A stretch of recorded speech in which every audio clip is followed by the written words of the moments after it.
นี่ไปบงโอนกูชื่อไปปอนมาเอาไปบงโอนนี่ฉันคือสมัยเคยกลับอีกไม่หรอกอะไรทราบแล้วอย่างไรคาเฟ่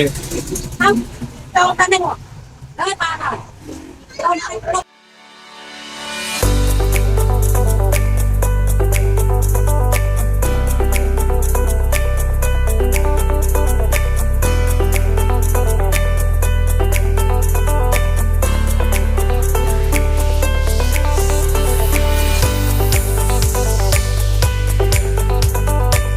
ไอ้ขังเขาตรงไปยังนั่นคือกษัตริย์หนึ่งไม่เอาไว้ได้ไปเส้นแต่เทียบได้ไปตรงใต้แต่ใหญ่ยังตึกใต้บัตรพอว่าเอาจะมองเพราะตรงใต้กับเส้นสิ่งของตัดเรียนฉันคือบอกว่าคนยังเป็นเต้นแล้วนี่กลางนึงปอดยายบอกเราพอจะเกียร์สไตล์เป็นให้จริงเส้นที่นั่นคือตรงไล่เนาะไล่ที่ทักซ่อมร่มเป็นเต้นทุกกันมาบอกแต่ใบปอนเนี่ยเส้นข้างหอเพื่อยังยามหายจ้องยามเตียให้ที่พัดไปมันเตียจะลดได้ไงเพื่อยังจบจัดหอโดยđâu mà cao bài ăn mấy con nghệ sĩ là đâu mà cao á nó đi bỏ ta yên lung bạc vân yên lung chả cho mình là cao ha cao mình chọn được phê tiết mình là cao đô cao là to là cao nào tiếng không phải phát món nên đang có à lấy được tam người gốc nhịp số 1 2 បងប្អូនខ្ញុំដំបូងឡើងខ្ញុំជិះពីបងប្អូនខ្ញុំថាទៅថតនៅស្ទឹងកញ្ញូតែនៅតាមផ្លូវក៏បានឃើញឈ្មោះគាត់លក់នំខ្មែរបុរាណណាគាត់ឈ្មោះម៉ែអាំងប៉ុន្តែគាត់ចាស់ហើយខ្ញុំអាចហៅយាយបានអញ្ចឹងណាតែគាត់លក់នំច្រើនប្រភេទដែលយើងឃើញអញ្ចឹងហើយក៏មានកំងសម្រាប់កម្មវិធីផ្សេងៗដែរដូចឃើញនៅក្នុងវីដេអូជាក់ស្ដែងអញ្ចឹងមាននំអាកោមាននំចាក់តើយហើយនឹងនំអាកោទីទៅច្រើនមុខហើយនឹងបាក់បិនដែរតែបែបបាត់ដំបងមិនបែបសៀមរាបឆ្ងាញ់មួយបែបម្នាក់ទេហើយសិតតែនំខ្មែរដូចគ្នាឆ្ងាញ់ដូចគ្នាអត់ខុសគ្នាទេបងប្អូនអាចទៅសាបានហើយតម្លៃគាត់ខាងនេះក៏សមរម្យជាងដែរដោយសារគាត់មិននៅតំបន់ទេសចរអញ្ចឹងណានៅខាងនេះអញ្ចឹងគាត់តាមភូមិតាមស្រុកអញ្ចឹងតែលក់តែ 3000 នេះក្នុងមួយប្រអប់បងប្អូនមានពេលវេលាទៅសាបានគឺអត់តោះតែយើងទៅញ៉ាំទៀតហើយនេះបងប្អូនឃើញចាក់ស្ដាយណាខ្ញុំឃ្លានតែម្ដងបងប្អូនហើយងងខ្លាំងណាស់នេះខ្ញុំជក់មួយអានេះរសជាតិដូងមែនទេដូងណnó cũng tơi đợi có rong luôn chưa nó người bị ái bài chất hóc tôi chất thì thôi chứ hoặc ăn khăn này đi năm ba với mình thôi đôn rong rong lên chưa rất hay không có những cái chết nè được đội với năng cao ở đó đang đôi bàn bệnh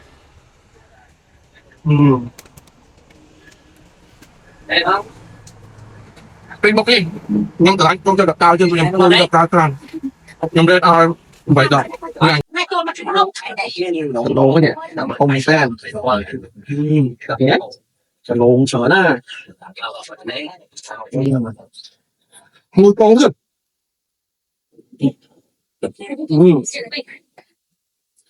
อาจารย์เนี่ยngay bạnเนี่ยอาจารย์đượcเนี่ยcòn tái lầnนี้เองthu chiแบบเลยbằng bóng bây giờ trong giờ bóng thì cho đây là cái đâu nhé lấy cái bay con này cái mặt em mà còn còn mà lên mặt cái bóng họ chỉ cắt thôi mình nói một lịch châu mà xa là còn nào được tên shop nhà chặt trai sao tôi chết á nó ok chân cái giờ máy cái không rồi lấy ra đó là ngoài cà phê đâu ta nên ngọt đấy ba rồi ai mà kìa không sắp tới cho tụi mình nói được nhé có cái tập tay đó này để sao mà lên tập tay đó ngay còn ta cô nhóm tôi cho hay một mấy nhóm tôi cho bên tiền kia nhóm tôi cho tham biệt vì nơi tôi chứ chẳng nhà đây nhóm đây ở đâu nhóm tôi sẽ tập bên chiên cái số công an là nhưng mà to xin cái vuông này đây sừng lố đó hoặc to là phải giá cả bánh dây nó chỉ được trong play Amazon nhé để một con mưa chụp khăn lên nữa có tranh cái gì đúng mấy cô mời em mát ở mấy móc mà tam của nhóm bật tay thôi nhóm mà hai chứ đất cho cả rom trên mòn lấy còn mấy bên ngay cho nó tam cho người nhóm bật tay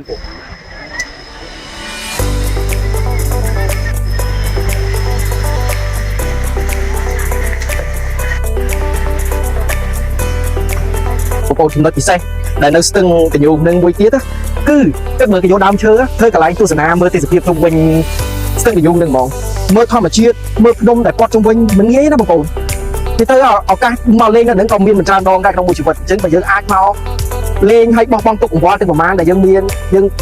màu trai vì nó nơi nữa cứ không bằng non tại mà đòn bên đâu bị cao bị một dòng trứng từng hay lao từ đó lơ cứ khơi đau chưa khơi đông khơi chở là lớn trong lan tới tại mà đòn không phải cà phê nôn kháng bóng ôn đấy thấy chứ bóng ôn cái làm vào lơ đi với nhau lần khơi ban trai khơi như nông chở á ยังเคยนะคือสบายจังนะพอแล้วถึงมาติดใจหัวเทียนก็คือจอติดแจ้งแล้วហើយចោលហ្នឹងគឺមានក្លិនធម្មជាតិដែលយើងជួយដកថើដូចយើងនៅទីក្រុងវាមានផ្សែងពុលផ្សែងអីច្រើនដល់ពេលយើងមកដល់បែបផ្លូវធម្មជាតិបែបនេះយើងស្រុកខោអុកសាយដែលល្អផ្សែងមែនតើហើយពុកកង្វល់យើងទៅប្រហែលក៏ត្រូវអស់ផ្សែងទៅតាមខ្យល់ហ្នឹងដែរល្អមែនតើនេះជាផ្សែងមើលសត្វដើមធ្វើបងប្អូនអើយមិនទីដើមទេរាប់រយរាប់ពាន់ដើមឥឡូវនេះខ្ញុំនឹងបង្ហាញកន្លែងតាមស្អាតៗទីនេះទៀតឲ្យបងប្អូនឃើញ អូនរមនីសានស្ទឹងកញ្ញូហ្នឹងនិយាយទៅអូយល្អមែនតើទេសភាពបរិយាកាសគឺល្អខ្លាំងណាស់ហើយរមនីឋានស្ទឹងកញ្ញូហ្នឹងនៅខាងលិចជាងខាងត្បូងទីរួមខេត្តបាត់ដំបងហើយដែលមានចម្ងាយប្រហែលជា80គីឡូពីទីរួមខេត្តស្ថិតនៅភូមិតាសាញឃុំតាសាញស្រុកសឡូតខេត្តបាត់ដំបងយើងនឹងទេបងប្អូនហើយជាទេសចរធ្វើដំណើរទៅទីនោះទៅតាមផ្លូវជាតិលេខ57ទៅកាត់តាមក្រុងសំឡូតដែរបងប្អូនក្រុងសំឡូតយើងទេហើយឆ្ពោះទៅកាន់រមនីឋានតែម្ដង ហើយរមណីយដ្ឋានស្ទឹងកញ្ញូនេះមានវិសាលភាពធំធេងមែនទែនអមដោយផ្ទៃដីប្រាំធំច្រើនហិកតាដើមឈើតូចធំ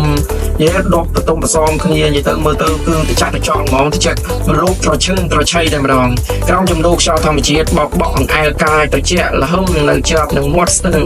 ដែលមានចរន្តទឹកហូរគួបប្រាំងគួបភាសាជាទេសចរចង់មួយទឹកលេងកំសាន្តយ៉ាងសប្បាយរីករាយមិនប្រកាន់ចាស់ក្មេងវ័យណាទេគឺហែលបានទាំងអស់គ្នានឹងមានដុំថ្មរដាប់រដប់ ហុកទ្រីប៉ាយមើលទៅគួយគុណទៅវាកាន់តែស្អាតញាក់សាច់តែម្ដងបងប្អូននៅពេលបុណ្យចូលឆ្នាំនេះបងប្អូនបានទៅលេងច្រើនមែនតើគឺមិនតិចជាងរាប់ម៉ឺនអ្នកទេ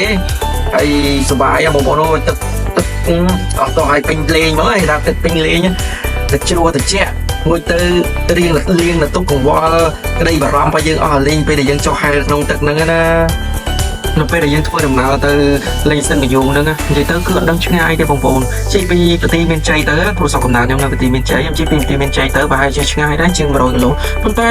ធម្មជាតិពណ៌ទៅតាមផ្លូវហ្នឹងយើងមើលទៅជិះអត់ដឹងឆ្ងាយជាងផ្លេតដល់ព្រោះយើងអត់ធុញថប់អារម្មណ៍យើងអត់ធុញថប់សោះតែម្ដងពេលដែលយើងជិះទៅគឹមធម្មជាតិហើយមានតែលក់ផ្លែឈើជាច្រើនមានរបស់ញ៉ាំជាច្រើនប្រភេទហើយសំខាន់គឺចិត្តដល់ខេត្តតារ៉េដែរបងប្អូនតែអត់បានចង់ជាការតារ៉េនៅប្លុកហ្នឹងទេដឹងមានអត់ទេបងប្អូនតែពិតជាចង់ចូលខ្លាំងមែនតើដឹងបើមានល្អមែនតើទិញញ៉ាំយ៉ាងណាបងប្អូនឃ្លានណាឃ្លានតារ៉េណាបងប្អូន